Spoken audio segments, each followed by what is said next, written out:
Décideurs engagés, l'émission TV de l'Hémicycle qui révèle les décideurs et nous permet de comprendre ce qui, chaque jour, leur donne envie de se battre et de réussir. Bienvenue dans On se dit tout, l'émission des décideurs engagés sur l'Hémicycle TV. Et aujourd'hui, je reçois Caroline de Grand Maison, présidence France et Luxembourg de CGI. CGI pour conseiller en gestion informatique. Bonjour. Bonjour. Merci beaucoup d'être avec nous dans On se dit tout, Caroline de Grand Maison. On va parler évidemment de CGI, des femmes dans l'IT. Hein, grosse question, vaste question en tout cas. Vous nous direz pourquoi vous aimez l'IT et pourquoi vous aimez le numérique. Mais d'abord, on va parler de vous, si vous le voulez bien.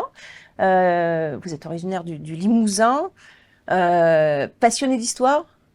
Alors, passionnée d'histoire, je ne sais pas spécialiste en tout cas, mais j'adore lire des romans historiques. Donc, ça passe du roman basique à Alexandre Dumas, que j'aime beaucoup. D'accord. Qu'est-ce qui vous a construit? Qu'est-ce qui vous a porté dans la vie et qu'est-ce qui vous a porté vers ce métier du numérique? Alors, un peu le hasard. J'ai effectivement été élevée entre le Berry et le Limousin, dans un endroit, une région où il y a peu de travail, on va dire. Donc, ce qui m'a amené plutôt sur une carrière en région parisienne et des études en région parisienne, des études d'informatique appliquées à la gestion. Alors, savoir pourquoi je suis partie dans les études d'informatique. Voilà, parce que c'est à partir de ce moment-là que Oui. le parcours se définit. Oui. Ensuite, choisir déjà un parcours du numérique quand on est une fille, c'est déjà une performance. Alors, j'adorais les mathématiques. Oui. Donc, une carrière scientifique, oui, ça allait dans le bon sens pour moi. Et j'avais un père qui était plutôt dans des carrières commerciales et qui voulait que je fasse une école de commerce. Donc, j'avais un petit peu ces deux tendances et je pense que le métier du numérique a vraiment permis de mixer ces deux environnements à la fois commercial et à la fois scientifique. Et puis, à l'époque, on m'a dit, il y a des carrières dans l'informatique. On parlait d'informatique à l'époque. Oui, c'était bien sûr. Et je me suis vraiment dit, pourquoi pas? Plus sur ce mode-là. Qu'est-ce qui vous a plu dans l'informatique à l'époque? Alors, dans l'informatique à l'époque, La nouveauté. c'était innovant. Voilà. On va en parler. Hein, on innove. C'est Bien un sûr. milieu où il y a de l'innovation en permanence. Donc déjà, c'était assez innovant, assez scientifique. Et en même temps, j'ai fait une maîtrise d'informatique appliquée à la gestion des entreprises. Donc il y avait ce côté également gestion des entreprises qui m'intéressait. Et aujourd'hui, vous êtes présidente France et Luxembourg de CGI. Rares sont les femmes à la tête d'entreprises du numérique aujourd'hui. Vous avez la conscience que vous faites figure de modèle, hein, en tout cas pour toutes ces jeunes filles qui ont envie d'aller dans ce secteur-là? J'espère en tout cas que ça va aider à attirer de plus en plus de femmes dans nos métiers du numérique, qui sont avant tout des métiers passionnants, qui n'ont pas toujours la bonne image, on va y revenir également, et qui attirent encore trop peu de femmes. Donc ce sont nos sujets, attirer toutes les jeunes femmes et les femmes dans le monde du numérique. Et après, on a un deuxième sujet sur la parité, Bien c'est sûr. de faire évoluer les femmes également dans nos entreprises au maximum, mais on a encore trop peu de femmes en management, trop peu de femmes dans le secteur. Donc, on y travaille beaucoup. Vous dites mauvaise image. Qu'est-ce que vous leur diriez aujourd'hui à ces filles qui ont envie de venir dans le secteur? Quels sont les métiers du numérique? Qu'est-ce qu'elles pourraient y trouver de positif pour elles?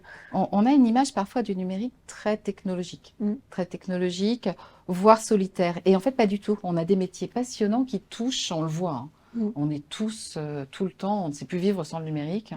Que ce soit dans tous les secteurs d'activité, en personnel, on fait même nos déclarations d'imposition par le numérique, on fait nos achats par le numérique. Pour les jeunes générations, on va dire. Voilà, pour tout le monde, mais on a quand même le numérique dans notre vie au quotidien, on a le numérique dans les entreprises au quotidien.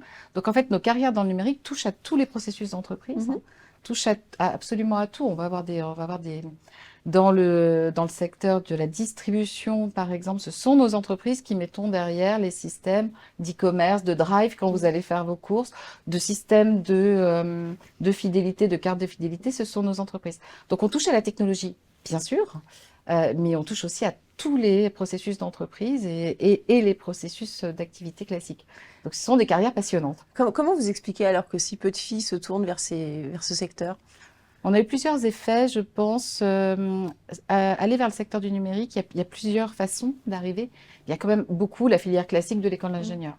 Donc avant tout, il faut qu'on travaille aussi pour attirer les jeunes femmes dans ces écoles d'ingénieurs scientifiques. Et je pense qu'on a eu quand même un ralentissement depuis ces dernières années de cet attrait. On a aussi d'autres façons d'arriver dans le secteur du numérique. C'est culturel aussi, vous disiez, votre papa voulait que vous fassiez plutôt une école de commerce. Est-ce que aussi, au sein des foyers, est-ce qu'on n'encourage pas suffisamment finalement les filles à aller dans ces filières-là? Je pense, c'est l'éducation dès le début des parents et de l'école au plus jeune âge. Je pense qu'il faut, dès l'école primaire, savoir parler des carrières du numérique qui touchent notre vie au quotidien, qui touchent les enfants au quotidien aujourd'hui. Bien sûr. Elle représente quoi, 30% aujourd'hui, les femmes? Chez CGI, c'est 34% là aujourd'hui. Donc c'est nettement au-dessus de la moyenne. C'est au-dessus de la moyenne du numérique, mais on inclut toutes les activités de l'entreprise, donc également les ressources humaines, la communication, où là on a plus de femmes. Et puis plus on monte, bien sûr, dans la hiérarchie, moins il y en a aujourd'hui. Effectivement, c'est une tendance européenne d'ailleurs. C'est pas spécifique à la France. Alors qu'elles ont été pionnières dans les années 70, les femmes dans le numérique, c'est ça qui est paradoxal. Oui. Et que dans d'autres pays, on le voit, notamment en Inde, on a beaucoup plus de femmes dans les milieux scientifiques. Donc il y a bien quelque chose sur l'éducation, je pense, en France. Alors, vous parliez de l'égalité aussi, c'est un sujet, l'égalité homme-femme dans ces secteurs. Après, quand les femmes ne veulent pas aller dans ces secteurs-là, c'est compliqué de viser l'égalité, non? Comment vous faites, vous, à travers votre entreprise pour y parvenir? Mais derrière l'égalité, on met deux choses. C'est vraiment augmenter le pourcentage de femmes, donc les attirer, mais on ne sera peut-être pas à 50%, en tout cas pas à plusieurs années. Et derrière, être sûr qu'on offre les mêmes possibilités de carrière. Donc je pense qu'aujourd'hui, c'est le cas. Je pense qu'il peut rester des biais inconscients, du congé maternité, elle a plus d'activités. Pourtant, ça permet le télétravail aussi, le numérique, finalement. Exactement. Donc ça peut simplifier les choses. Oui, je pense que même dans les familles, aujourd'hui, les tâches quotidiennes s'équilibrent de plus en plus, et que c'est moins vrai, et on travaille sur ces biais. On en a de moins en moins dans les entreprises, donc je suis assez optimiste, même si ça prendra du temps. Oui, sur la tendance. On rééquilibre complètement les carrières des femmes et des hommes. C'est un secteur qui offre énormément d'emplois, il progresse 2 fois et demi plus vite que le secteur classique, donc l'importance d'attirer les femmes, parce qu'en plus, ça permet aussi de la performance. Alors, on a 2 sujets. Je pense qu'effectivement, la diversité crée une vraie richesse dans l'entreprise. Et dans les comités de direction, on a besoin de cette diversité. Et puis oui, on est un secteur en forte croissance, on recrute énormément, il y a des emplois vacants dans le secteur du numérique, des jeunes, on fait de la reconversion. Donc on ne peut pas s'affranchir de 50% de la population de toute façon pour nos secteurs du numérique. C'est un gage de performance aussi d'avoir de la parité au sein d'une entreprise, oui. Complètement sur cette richesse de points de vue, diversité au sens large d'ailleurs. Dans l'ensemble des instances de direction d'une entreprise. Quels sont les grands enjeux, Caroline de Grandmaison, pour la transformation digitale des entreprises? Alors, beaucoup d'enjeux. Vaste sujet. C'est devenu au cœur des stratégies des entreprises. Le numérique, avant, était parfois une histoire d'informaticien. Aujourd'hui, c'est vraiment la stratégie de l'ensemble des entreprises, de l'ensemble des secteurs d'activité. Et ça s'est accéléré après la période de pandémie. On l'a vu, le numérique a soutenu le télétravail. A sauvé les entreprises. Et a sauvé certaines entreprises. Et puis ceux qui n'avaient pas pris le virage, on a vu même quelques dépôts de bilan d'entreprises, notamment du retail, qui n'avaient pas pris ce virage du numérique. Donc c'est vraiment maintenant un axe stratégique fort. Les grands enjeux, on a beaucoup d'innovation. Alors moi, je trouve que c'est ce qui rend notre métier passionnant. Ça bouge tout le temps, on apprend tout le temps. Et tous les ans, on doit travailler sur ces nouvelles innovations. Donc aujourd'hui, on entend bien sûr beaucoup parler d'intelligence artificielle. Mais tous les ans, il y a des innovations. Donc nos grands enjeux, bien sûr, c'est d'être toujours sur ce virage, prendre ce virage technologique, être à la pointe, peut-être même en avance sur ces innovations dans nos entreprises du numérique. Et puis un enjeu de talent, on l'a dit, de talent, de compétences. Et être environnement responsable.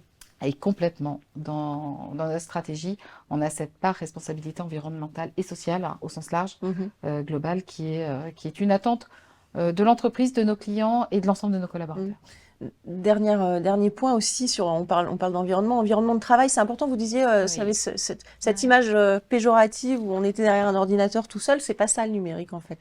C'est important le bien-être au travail aussi. Alors complètement, et moi c'est ce qui me plaît beaucoup dans nos métiers, c'est un travail d'équipe en fait. Toutes les réussites sont en équipe, l'ambiance au travail c'est extrêmement important. Je pense que chez CGI on offre complètement ça, parfois en différenciateur. Il n'y a pas de carrière solitaire. Et on a une devise qui est le plaisir à travailler ensemble. Et un projet informatique, c'est un projet d'équipe. Un sujet informatique, c'est de transformation numérique. C'est vraiment un travail en équipe. Donc, il y a une flexibilité dans nos métiers. On peut faire du télétravail, mais pas complètement du télétravail, puisque c'est important de se retrouver, d'avoir ce plaisir à travailler ensemble. On va passer à la question de l'ESCP, si vous voulez bien. L'ESCP, l'École supérieure de commerce de Paris. ESCP Business School, c'est tout de suite après le jingle.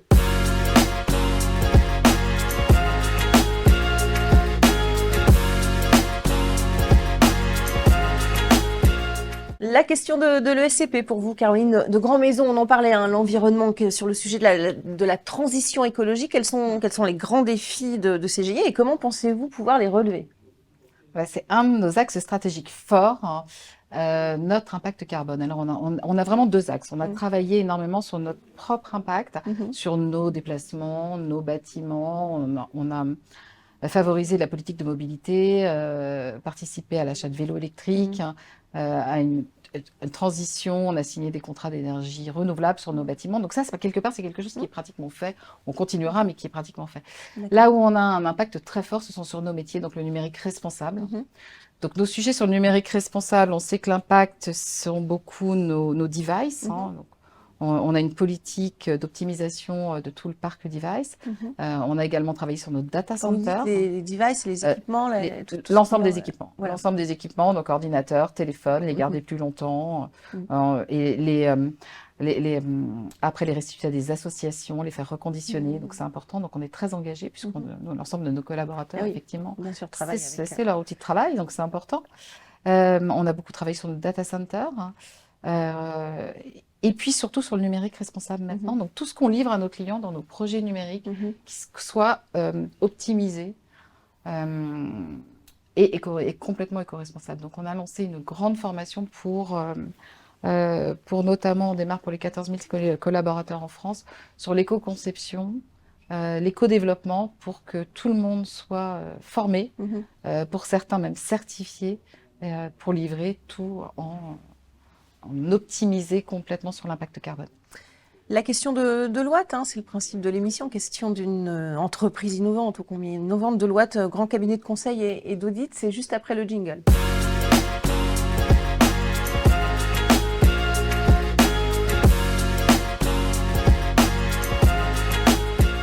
La question pour Deloitte que vous avez choisie, Caroline de Grand Maison, comment est-ce que vous intégrez l'intelligence artificielle dans votre stratégie globale et dans votre quotidien, même vous, à titre personnel? Est-ce que vous avez recours à l'IA? Est-ce que vous le savez d'ailleurs, si vous avez recours à l'IA dans votre vie personnelle? Alors oui, ça commence complètement. Alors l'intelligence artificielle, on a lancé un investissement massif au niveau du groupe. C'est une grande part d'innovation de nos métiers du numérique. À deux titres, sur toutes nos opérations internes, déjà tous les projets que nous menons pour nos clients. Donc nous intégrons l'intelligence artificielle pour plus d'efficacité, pour tout ce que l'on fait pour nos clients. Sur nos solutions propriétaires, on intègre l'innovation dans toutes nos solutions que l'on a. Et puis bien sûr, aux côtés de nos clients, donc aux côtés, on voit plein de cas d'usage dans tous les secteurs. Vous voyez plein de cas d'usage. Aujourd'hui, je vois beaucoup d'initiatives, pas des choses qui transforment complètement nos métiers comme on aurait pu imaginer encore, mais beaucoup d'initiatives qui font de l'efficacité dans les processus. Et puis alors, personnellement, oui, on commence bien sûr en interne à l'utiliser. Et là, très récemment, j'ai fait une intervention et j'ai des équipes qui ont plusieurs langues, hein, l'anglais, le portugais, l'espagnol, et on a fait en automatique une traduction en direct. Donc c'est la première fois qu'on le faisait et c'était plutôt très bien fait. Donc c'était d'erreur. Oui, parce que de plus en plus maintenant, on peut complètement dupliquer la voix, le ton, le phrasé d'une personne, ce qui est aussi un vrai danger d'ailleurs, hein, parce que complètement. Mais très pratique dans ces cas-là où on s'adresse à plusieurs pays en même temps dans leur langue maternelle. Et c'est bien accueilli l'IA justement en termes d'outils dans les équipes aujourd'hui, ou est-ce qu'il y a encore des réticences? Non, c'est bien accueilli, c'est même passionnant, je pense, que pour toutes nos équipes, toutes ces innovations sont formidables en fait. Elles sont intégrées, j'imagine, aussi au niveau de la RH? Elles sont complètement intégrées. Alors, on fait très attention, en revanche, à plusieurs axes autour de l'IA. C'est-à-dire qu'on forme aussi l'ensemble de nos collaborateurs à l'intelligence artificielle pour aller dans ces innovations, mais de façon éthique. Donc, on regarde 3 axes sur cette partie-là.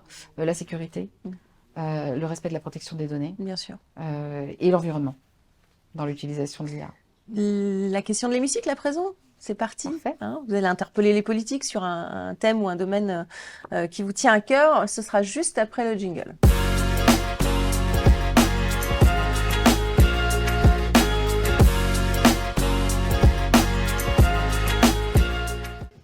La question de l'hémicycle, Caroline de Grand Maison. Qu'est-ce que vous avez envie de leur dire à nos politiques aujourd'hui sur le numérique? Est-ce que vous pouvez leur poser des questions, faire un constat? En tout cas, vous avez 2 minutes pour les interpeller et c'est face caméra, juste là.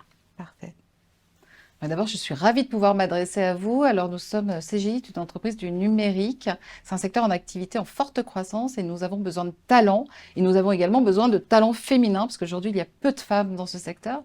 En tant qu'entreprise, nous avons beaucoup d'actions auprès des collèges, des lycées pour des stages de troisième, de seconde et avec beaucoup de recrutement en création de premier emploi par le biais d'alternance et de stages de fin d'études. Moi, j'ai plusieurs choses à vous demander. La première, de mettre le numérique et de promouvoir le numérique dès le plus jeune âge, que nos jeunes connaissent nos métiers qui sont passionnants. De renforcer l'anglais, parce que nous parlons encore anglais en France moins bien que nos voisins européens, également dès le premier âge, mais pour autant de faire en sorte que nos jeunes souhaitent faire des carrières en France, puisque nous offrons des carrières en France, que ce soit à Paris ou dans l'ensemble du territoire, dans nos secteurs. Voilà, le message est passé. Caroline de Grandmaison, oui, c'est vrai que l'école sensibilisait les élèves au numérique. Est-ce que vous pensez qu'on est suffisamment performant dans ce domaine? Les ordinateurs à l'école, promis, etc., c'est pas encore très développé. Hein. C'est pas encore très développé, mais à la fois les jeunes, chez eux, sont habitués à utiliser et connaissent très très vite les outils quand ils ont la chance numériques. d'avoir un ordinateur à la maison. Ce qu'on fait mal, c'est de parler de nos carrières. Donc, je pense que l'éducation nationale ou les conseillers même d'orientation devraient être plus formés sur sur ces métiers-là, les métiers d'avenir en tout cas. Hein. Exactement. Merci infiniment Caroline de Merci Grandmaison. à vous. Merci d'être venue sur ce plateau de Décideurs engagés. Merci à vous pour votre fidélité. N'hésitez pas à nous suivre sur les réseaux sociaux et je vous dis à très très bientôt pour On se dit tout. Décideurs engagés, l'émission TV de l'hémicycle qui révèle les décideurs et nous permet de comprendre ce qui chaque jour leur donne envie de se battre et de réussir.